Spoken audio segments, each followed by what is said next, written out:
Olá a todos, eu sou Ana Clara Cordeiro, apresentando para vocês o podcast Tramas da Quarentena. Nesse episódio, iremos falar sobre o Núcleo de Teatro da UFPB com o coordenador do NTU, o ator e diretor Edilson Alves. Olá, Edilson, tudo bem com você? Olá, tudo bem, Ana? Prazer estar aqui. Vamos bater um papo. Muito bom recebê-lo aqui, seja muito bem-vindo ao nosso espaço Obrigado. virtual de diálogo. É um prazer ter a sua presença aqui. Então, bora lá começar.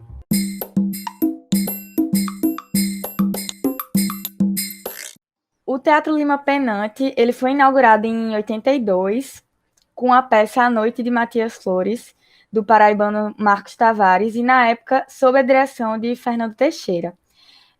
O teatro acabou, né, protagonizando um momento marcante no desenvolvimento cultural em João Pessoa e também abriu as portas para o projeto Vamos Comer Teatro, que tinha esse objetivo, né, de trazer para a cidade espetáculos de destaque do país inteiro. E realmente acabou atraindo muito público na época.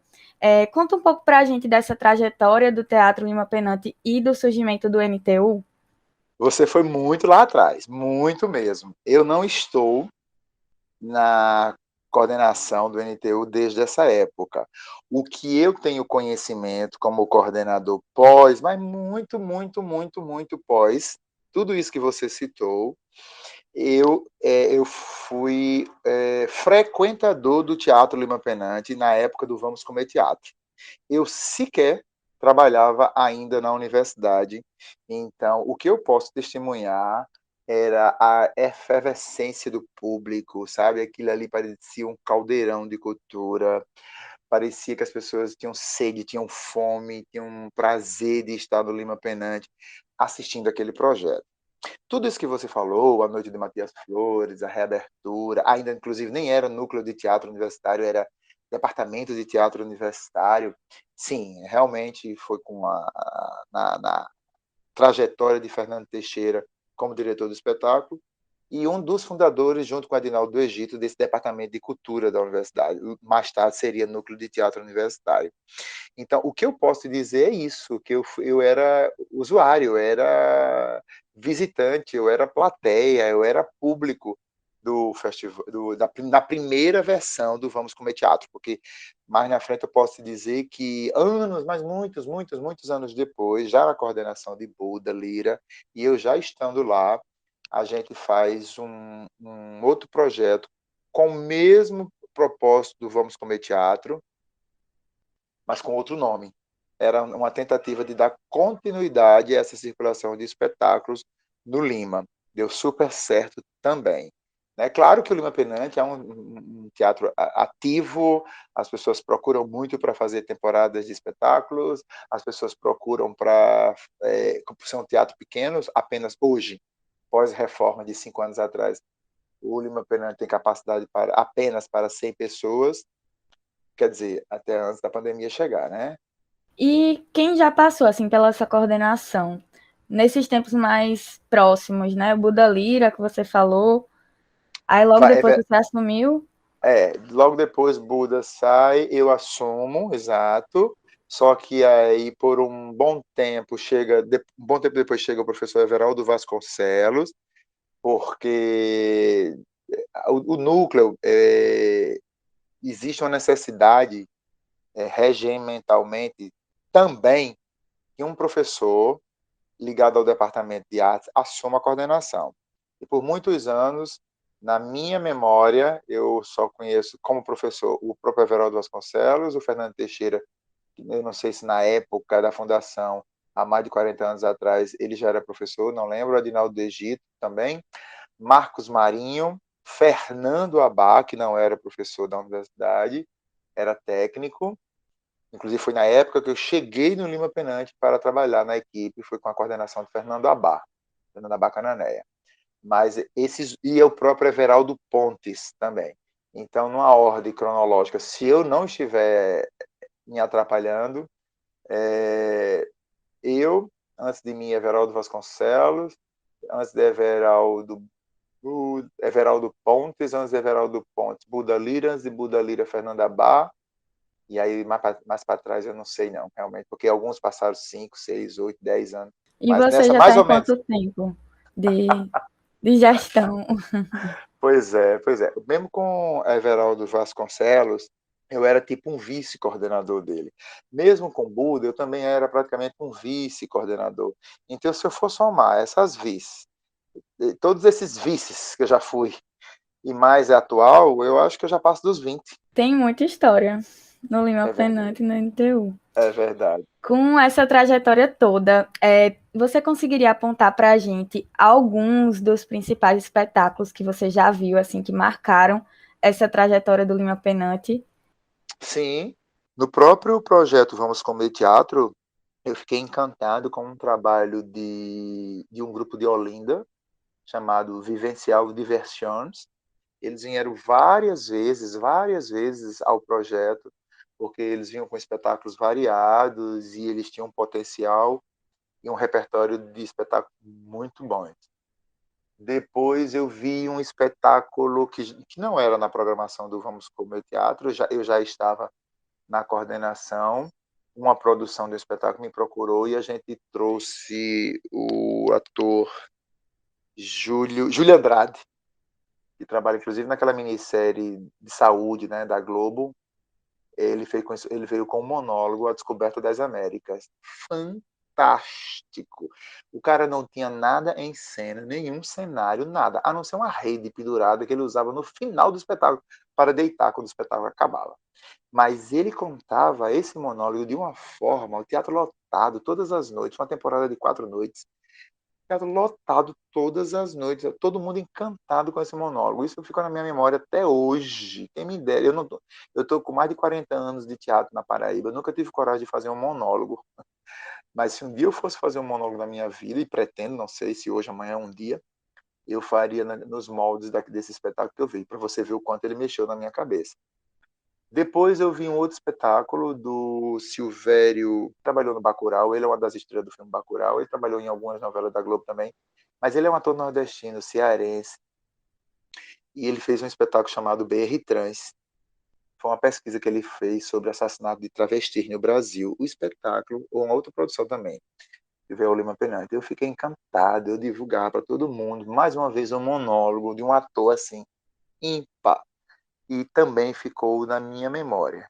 E fora os outros que passaram por lá, né? O próprio, eu acho que Valda Sarapalha fez uma temporada lá, não lembro agora exatamente, mas acho que eles fizeram uma noite ou 2 noites, né?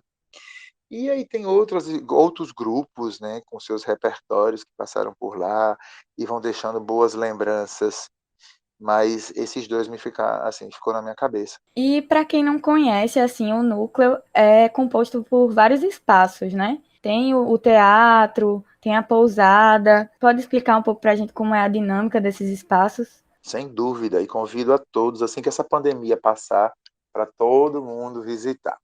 O núcleo de teatro universitário, ele não fica dentro do campus, ele fica fora, né? Ele fica no centro da cidade. O campus universitário fica no Castelo Branco e nós ficamos no centro da cidade. O que é que compõe o núcleo? Como você bem falou, uma administração, que é uma casa com 4 salas, uma biblioteca, uma secretaria, a sede do Balé Popular da UFPB é dentro de uma dessas salas, a produção do Balé Popular da UFPB está localizado no NTU. Nós temos uma pousada, que é um alojamento pousada, que a gente permite que atores, artistas, professores que estejam em trânsito, né, alunos que vêm fazer trabalho de campo, pesquisa, possam pernoitar na pousada. Artistas também que estejam em cartaz na cidade também possa solicitar o apoio à pousada. Essa biblioteca que nós temos é só de acervo de teatro. Livros, textos de teatro para adultos, textos de teatro para crianças, recorte, história do teatro paraibano, recorte de jornais, há mais de 30, 40 anos lá, que as pessoas podem pesquisar sobre a história do teatro paraibano. Nós temos essas 3 salas de ensaios que a gente oferece aos grupos, quer dizer, os grupos nos procuram, né, para ocupar, para montar espetáculo, para fazer daquele núcleo uma incubadora de teatro. Ou seja, tem grupos que passam 2, 3, 4, 5, 6 meses lá dentro das salas produzindo, montando o seu espetáculo. e sem pagar R$ 1 sequer. Esses grupos têm o apoio da sala, tem banheiro, tem segurança, tem bebedouro, né? Enfim, tem toda a estrutura que o núcleo oferece, estacionamento. Então, esses grupos ficam lá. O que é que a gente, antes da pandemia, isso já está acontecendo há mais de, entrou para o quarto ano, um projeto chamado Mostra Made Lima. O que seria isso? É uma mostra dos espetáculos que estão sendo montados nessas salas. Aí a gente pede uma contrapartida, que durante o ano eles possam apresentar dentro dessa mostra, e mesmo assim, toda a bilheteria é para esse grupo. É uma forma da gente mostrar a produção do núcleo. E além das salas, além da biblioteca, além da sede do balé, do alojamento, nós temos o próprio Teatro Lima Penante, que faz parte do núcleo de teatro universitário, com capacidade para 100 pessoas, climatizado, recentemente, que eu digo assim, há 5 anos, uma reforma. E nós temos também um depósito cênico, é um dos grupos que estão em cartaz, consegue guardar suas coisas enquanto estão em cena, né? E aí o núcleo de teatro realiza 4 grandes eventos durante o ano, que faz 2 anos que a gente não realiza. Em janeiro, que já está na sua 30ª versão, é o curso de teatro nas férias para crianças e adolescentes. Mais na frente, em maio, a gente realiza o Festival de Teatro de Monólogos. A princípio foi só com mulheres, Festival de Monólogos Femininos, mas aí a gente já mudou essa versão. Hoje a gente permite tanto masculino quanto feminino e qualquer outro gênero. E também o Festival de Teatro, Circo, Dança e Música do Estudante, que acontece no mês de outubro, e a Mostra Made in Lima, que é essa mostra que eu já falei, que acontece com a mostra da produção de que os grupos estão montando, usando as nossas salas, e eles montam o espetáculo. Essa mostra acontece geralmente no mês de setembro, agosto. Já aconteceu em agosto, já aconteceu em setembro, mas esses são os grandes mega eventos que o núcleo consegue fazer, realizar durante um ano. O resto é temporada normal de grupos de teatro da cidade que pedem a pauta do Lima Fernandes para fazer suas temporadas, um workshop ou outro que aparece e a gente libera a sala, algum curso curto de 3, 4, 5 dias a gente também libera a sala para que aquele artista possa oferecer o curso ou o workshop. Eu acho que é basicamente isso. Eu acho que eu não esqueci de nada, não. Como você bem trouxe na sua fala, né, o núcleo é um indispensável palco para estudantes e circuitos alternativos do meio artístico de João Pessoa, funcionando como essa incubadora, como você falou, de experimentos cênicos dos cursos ligados à área e, ao mesmo tempo, dos grupos de teatro da cidade, mantendo sempre esse diálogo com a produção teatral da capital e também dos outros municípios. Qual importância você considera ter o NTU para a comunidade artística universitária e a sociedade em geral? Além de tudo isso que eu já falei, e como você mesmo disse, o núcleo está há mais de 40 anos naquele espaço, no centro histórico. Nós fazemos parte do centro histórico da cidade de João Pessoa. Por ali, né, já passaram vários nomes da música popular brasileira. O próprio Chico César usou muito o Teatro Lima Penante para um show ou outro. O nosso Pedro Osmar, entendeu? Fotógrafos famosos como Ricardo Peixoto já passaram por lá também, fazendo exposição nos corredores do NTU, além da dependência do NAC. Né? Diretores famosos, né, começaram a produzir seus espetáculos no núcleo. Então, só por isso já é uma grande importância essa construção da história do teatro paraibano, a construção da história da arte paraibana no centro histórico da cidade de João Pessoa, na capital da Paraíba. Uma universidade que não tem um teatro grande, né, assim, para um grande evento, uma universidade que tem um teatro como o Lima Penante, um espaço desse, como um núcleo cultural como esse, tem que ser valorizado, respeitado pela instituição e também pelos artistas, e isso os artistas conseguem fazer divinamente, respeitam muito, sonham com dias melhores para o núcleo, para aquele setor todo, para o próprio NAC. Os artistas não conseguem imaginar um dia o núcleo de teatro universitário saindo do centro da cidade. Todos nós que estamos lá, hoje nós somos uma equipe de 11 pessoas que trabalhamos de segunda a segunda, eu falo isso durante a pandemia, antes da pandemia, né? Nós não somos um local e só trabalhamos de segunda a sexta, uma repartição pública. Nós somos um centro cultural que tem espetáculo sábado, domingo, feriado, dia santo, de tarde e de noite e de manhã. Então, tudo, soma-se isso tudo, a importância, a relevância para a cultura paraibana, para a formação de plateia na cidade de João Pessoa. O próprio Festival de Estudantes, esse que eu já falei, a gente consegue, já fez festival, o festival está no seu 29º ano, nós já fizemos festivais já fizemos um festival com 40 escolas participando, durante 10 dias de festival, entre escolas públicas e privadas. Então, a gente está levando aluno para pisar pela primeira vez no palco, sentar numa plateia de teatro, formar plateia, no pior das hipóteses, ganhar um espectador de cada escola.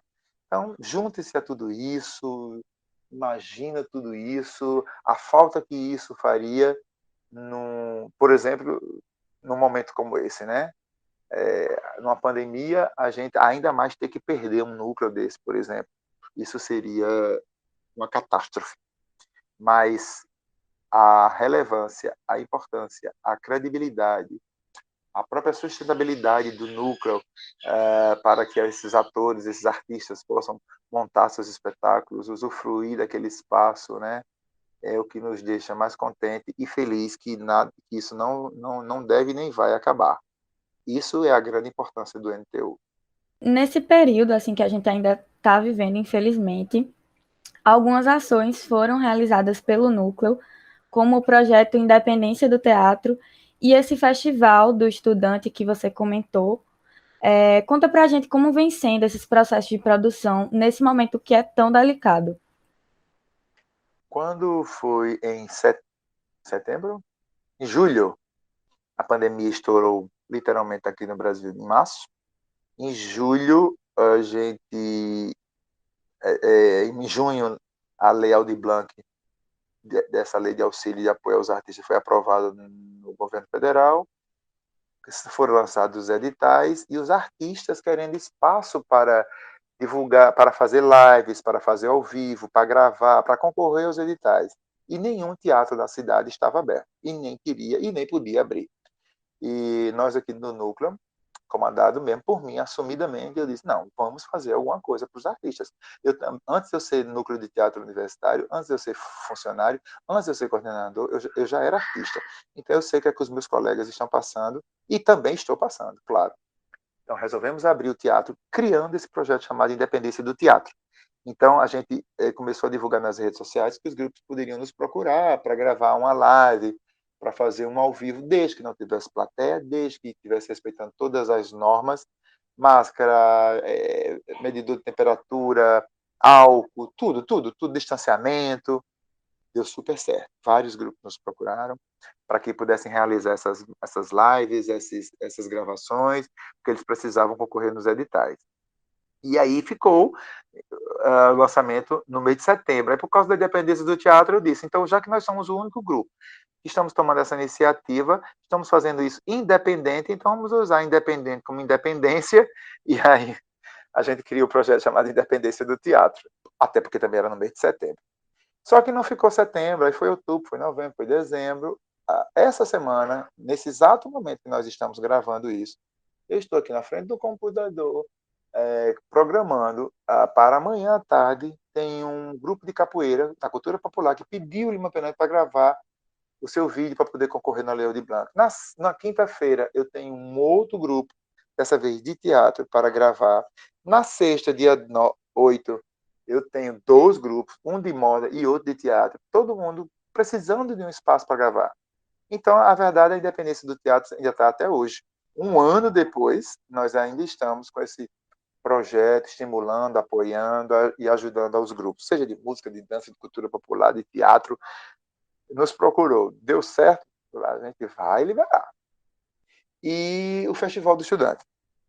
Seria pela primeira vez a gente passar o ano sem um festival de teatro de estudante, depois de quase 30 anos.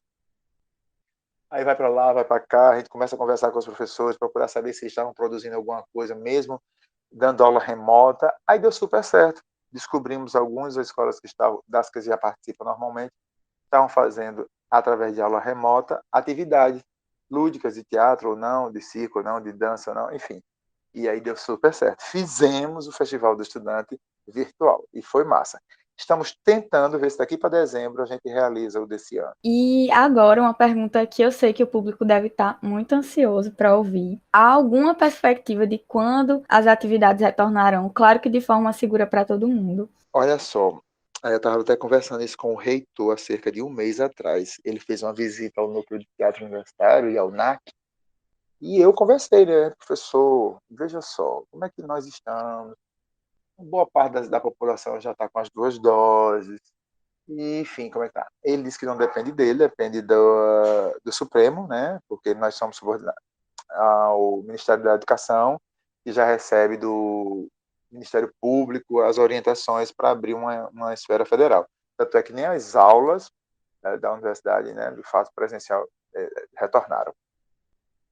Então, infelizmente, eu não tenho nenhuma data para lhe dizer aos nossos ouvintes, as pessoas que estão acompanhando tudo isso. Nós não temos. Infelizmente, se novembro, se dezembro, ou se só em 2022. Hoje, nesse exato momento, eu não saberia lhe dizer.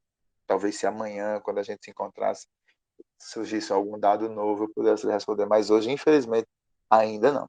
Não tem perspectiva. E para quem quer ficar ligado no que vai rolar nos próximos meses, tem algum canal que as pessoas podem acompanhar as atividades do núcleo? Sim, sim. Nós temos uma produtora cultural chamada Fabiola Taíde, funcionária servidora do Núcleo, e que mantém as pessoas informadas, né? A gente vai articulando, produzindo e ela vai divulgando. Nós temos a rede social do Núcleo, do Núcleo, sim, do Instagram do Teatro Lima Penante. Lá vocês vão ficar, pode acompanhar, pode seguir, lá vocês vão ficar sabendo do que a gente está montando, preparando, produzindo, se organizando.